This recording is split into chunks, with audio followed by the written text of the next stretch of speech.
Hey, what's up guys? This is Alan over at Electronix, and we're replacing the 6x9s in the rear deck lid of this vehicle, so we're going to kind of give you a quick overview of that. We pulled out the infinity cappas that were installed with no screws. This would be a typical install that you would be doing on any car that has speakers on the rear deck lid, so you'd pretty much treat it the same.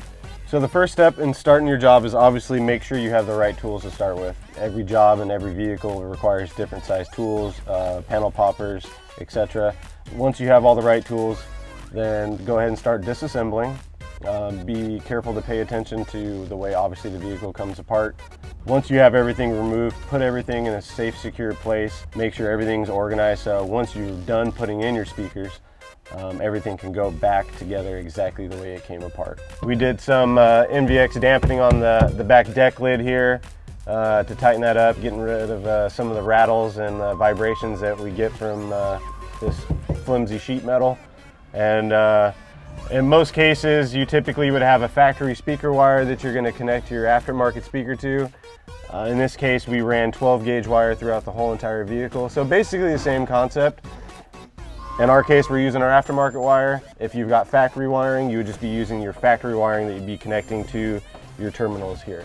So we're going to go ahead and get these put in.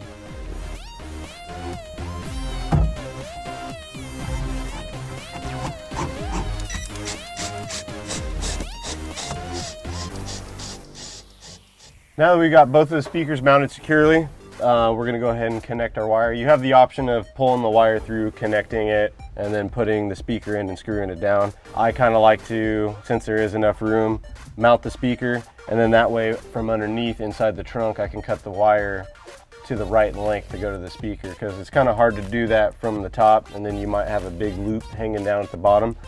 You know, if you're using the factory wire, you may have to length it depending on what side the terminal may have been on from the stock speaker. But in most cases you usually can make it work without having to lengthen it. And then after that you basically need to reassemble the vehicle, but what I usually like to do and what I recommend is before you put the car back together, always test that everything works. There's nothing more frustrating than actually getting the vehicle back together and finding out that maybe you had a defective amplifier or a defective speaker out of the box and now you've got to pull the car back apart. So I always recommend testing everything before you put it back together. That way it's really simple and easy just to remove it, put a new one in there, and then put it back together. You'll save yourself some headaches.